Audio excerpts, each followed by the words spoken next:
A man walks into the ocean, or maybe he just lies down on the sand. He's dressed well. A suit and tie, polished shoes, nobody sees him arrive. The next morning he's still there, propped against the seawall on Somerton Beach in Australia. It's December 1st, 1948. He's dead.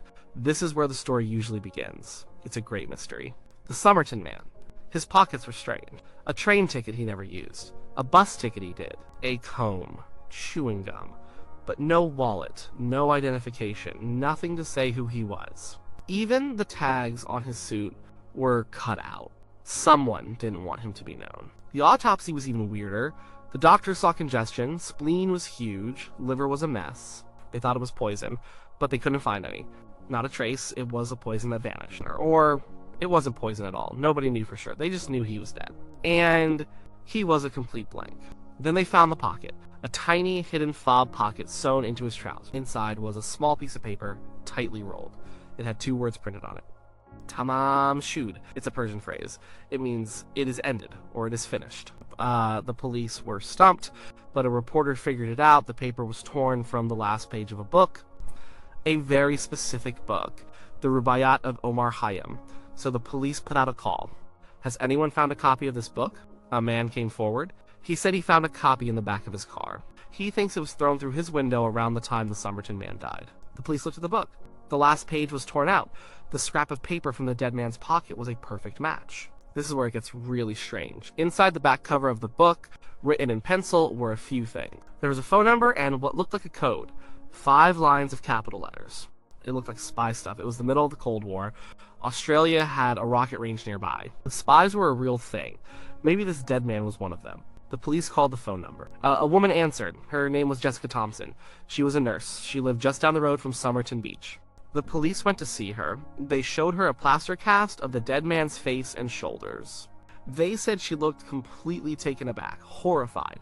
She looked like she was about to faint. But she said she didn't know him. She had no idea who he was. She said she did own a copy of the Rubaiyat once. She gave it to a man named Alfred Boxall during the war. The police thought they had a lead. Alfred Boxall must be the dead man, but he wasn't. They found him.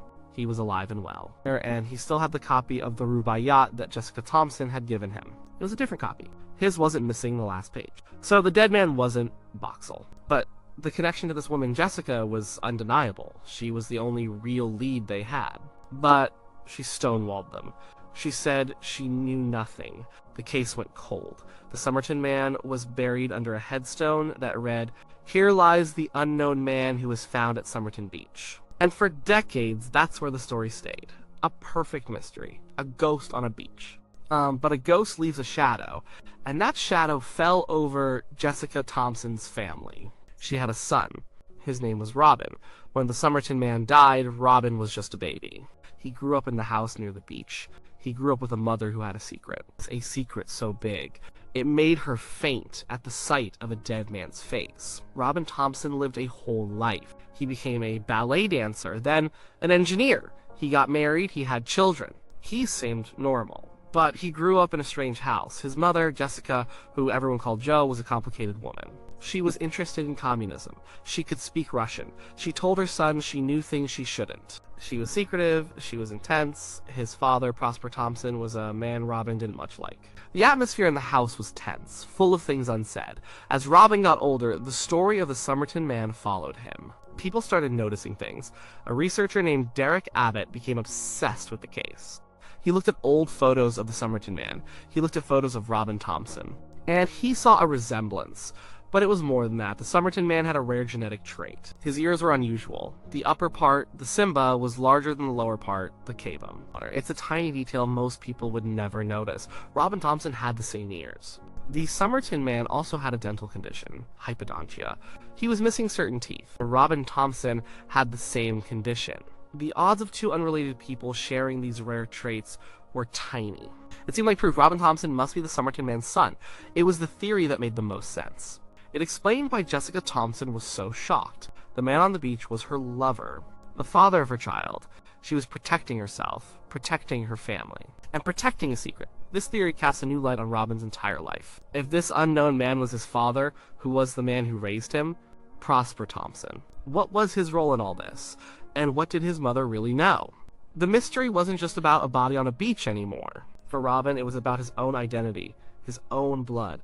Living with that is a heavy thing. Believing your father might be a dead spy, believing your mother lied to you your entire life. It forces you to look back, to re-examine every memory, to search for clues in your own past. And that's what Robin Thomson did. He started to connect dots that were invisible before.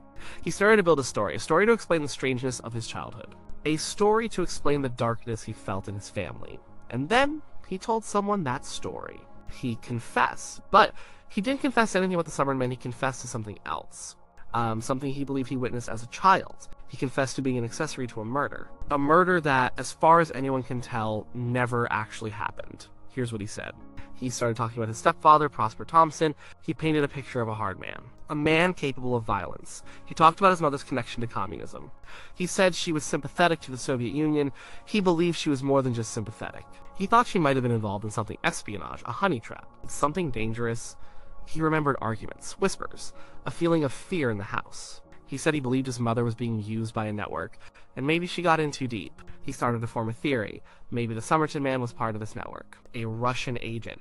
Maybe he came to see his lover Jessica and their son, and maybe something went wrong. But his confession wasn't about the Somerton Man being murdered. It was about someone else. He had a specific memory. It was fragmented, as childhood memories often are. But it was vivid. He was a young boy. He remembered being with his stepfather, Prosper. They were outside. He remembered a pit in the ground. He remembered the smell of fresh-cut wood, sawdust, or wood chips. And he remembered his father doing something in that pit, covering something up. He also remembered something his mother said to him. The word stuck with him his whole life.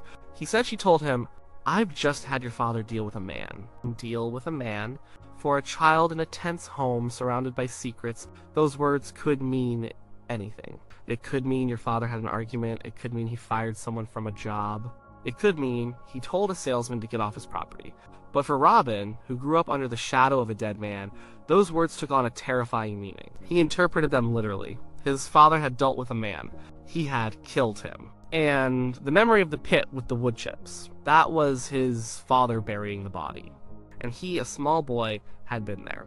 He had watched it happen, maybe he even helped. This is a stunning thing for a person to say.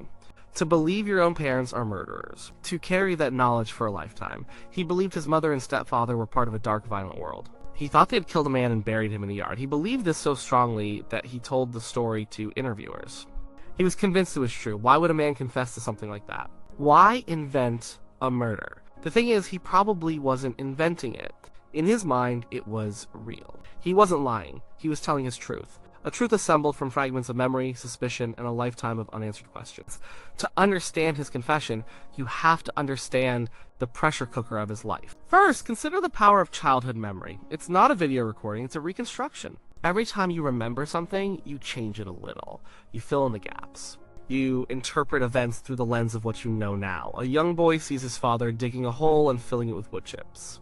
At the time, it might be boring, a chore. But years later, after you've learned about the dead man on the beach, after you've learned about your mother's secrets, after you've decided your stepfather is a bad man, that memory looks different. The innocent act of digging a hole becomes sinister. The wood chips become a way to hide a body. The memory gets rewritten by suspicion. Then there was his mother. Jessica Thomson was the key. She held all the answers, but she never gave them. She took her secrets to the grave. When she was interviewed late in her life about the Somerton Man, she was asked if the story was important. She replied, "It's important to a level you wouldn't believe." She hinted that the truth was bigger and stranger than anyone knew. She said the police had her name. The intelligence services had her name. Why? She wouldn't say. Living with a mother like that would plant a seed of conspiracy in anyone's mind. She created a vacuum of information, and Robin, her son, filled that vacuum with the darkest possible explanation. It's a human thing to do. We need stories, we need explanations. If the real one is denied to us, we create one of our own. Robin's story was that his parents were caught up in a world of spies and murder. It was a terrible story, but it was a story that made a strange kind of sense. It explained his mother's fear, her secrecy. It explained the dead man on the beach who looked like him. And it explained the darkness he felt from his stepfather. The confession was his attempt to make all the pieces fit. It was his grand unified theory of his own family. There's just one problem. There is no evidence that Prosper Thomson ever murdered anyone. The police were never looking for a second body. No one fitting the description of a victim ever went missing. There was no crime scene. There was only Robin's memory. A memory filtered through decades of doubt and suspicion. The murder he confessed to was a ghost, a phantom crime he created to explain the real mystery of his life. And then came the biggest twist of all, the one that changed everything. For years, the researcher Derek Abbott, who had married Robin's daughter, had been trying to get a definitive answer. This was the Somerton Man Robin's father. The only way to know for sure was DNA. But the body had been exhumed and reburied. Getting a sample was difficult, so he tried a different approach. He worked with a famous American genealogist, Colleen Fitzpatrick. They managed to find some of the Somerton Man's hairs trapped in the plaster death mask the police had made back in 1948. From those few hairs, they painstakingly built a DNA profile. Then they started searching the DNA databases. They were looking for relatives, distant cousins. They built a massive family tree going back hundreds of years. They followed one branch, then another. It was slow, painstaking work, but they were closing in. In 2022, they found him. The Somerton Man was not a Russian spy. He was not some mysterious international man of intrigue. His name was Carl Charles Webb. He was an electrical engineer and instrument maker from a suburb of Melbourne. He was born in 1905. He was married, but he and his wife had separated. He liked to bet on horses. He wrote poetry. He was just a man with a life, a name, a family. And the DNA proved one other thing, a crucial thing. Carl Webb was not related to Robin Thomson at all. The entire foundation of the theory was gone. The thing that linked Robin to this mystery for his entire adult life was a coincidence. The ears, the teeth, just a random quirk of genetics. The Somerton Man was not his father. He was a stranger who died on a beach near his house. This final revelation is devastatingly sad. It recasts Robin Thomson's entire story. He lived his life believing he was the son of this famous mystery man. This belief shaped his identity. It forced him to question everything about his family. It led him down a dark path of suspicion, a path that ended with him believing his own parents were murderers. He constructed this elaborate, tragic story to explain his connection to the man on the beach. And the connection wasn't even real, so we come back to the question, why did he confess to a murder that never happened? He did it because he was trying to solve a puzzle with the wrong pieces. He was given a strange childhood, a secretive mother, and a famous mystery that landed on his doorstep. He put those pieces together in the only way he could. The confession wasn't a lie. It was a solution. It was his answer to the riddle of his own life. The story he told about the murder wasn't about a real crime. It was a metaphor. It was a way of saying, there was something rotten in my family. There was a darkness here. I don't know what it was, but it felt like a murder. He gave a name and a shape to the fear and secrecy that defined his youth. He needed an event, a single horrible act, to anchor all the free-floating anxiety he grew up with. The Phantom murder was that anchor. It's a story about how family secrets can poison everything.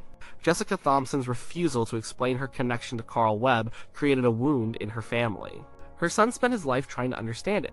In the absence of truth, he invented a truth of his own. A truth that was darker, and in some ways sadder than whatever really happened. What was the real story? We still don't know for sure. Maybe Jessica and Carl Webb were lovers. Maybe he came to see her and their son one last time and then took his own life on the beach. Maybe it was an accident, maybe she was involved in something political, and he was too, and it all went wrong. Her secrets died with her, but Robin Thomson's story is a powerful reminder of how fragile our own narratives are. We are all storytellers of our own lives. We take the facts we have, the memories we trust, and the feelings we can't shake, and we weave them into a coherent tale. But what if one of the core facts is wrong? What if the man you thought was your father was a stranger? The whole story falls apart. Robin Thomson died in 2009, long before Carl Webb was identified. He never knew the truth. He died believing he was the son of the Somerton Man. He died believing his stepfather was a murderer. He died with his own invented story intact. In the end, his confession wasn't about a crime, it was about a search for identity. It was the desperate act of a man trying to find his place in a mystery that was never really his. He was just a boy who grew up in a house by the sea where a ghost had washed ashore, and he spent the rest of his life trying to figure out why that ghost was haunting him. The murder that never happened was his answer. It was the wrong answer, but for him, it was the only one that made any sense.